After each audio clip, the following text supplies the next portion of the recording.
ওয়ালাইকুম, চলুন দেখে নেওয়া যাক আজকে নিউজে কি থাকছে। বজ্রপাতের পর দাউ দাউ করে আগুন জ্বলছে গাছে।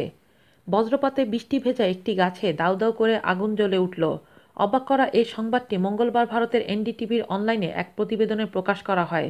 যুক্তরাষ্ট্রের মিসিসিপি অঙ্গরাজ্যের বন্ড উইনে গত শনিবার এ ঘটনা ঘটে। তবে গাছটির ফাটলের ভেতর দাউ দাউ করে আগুন জ্বললেও বাইরে তেমন কোনো বিশেষ ক্ষতি হয়নি। স্থানীয় আবহাওয়া দপ্তরের মতে গত এক সপ্তাহে মিসিসিপি ও অ্যালাবামায় আবহাওয়া খুবই খারাপ ছিল। প্রচণ্ড ঝড় হয়েছে, এরই মাঝে 3টি ঘূর্ণিঝড়ও হয়েছে। এ সময় বজ্রপাতে বন্ড উইনের ওই গাছের ভেতরে আগুন ধরে যায়। জেনিস মেল্টন নামের স্থানীয় একজন তাৎক্ষণিকভাবে অবিশ্বাস্য এই ছবিটি ধারণ করে। পরে ওই দিনই ছবিটি আবহাওয়াবিদ জেমস স্প্যান টুইট করেন।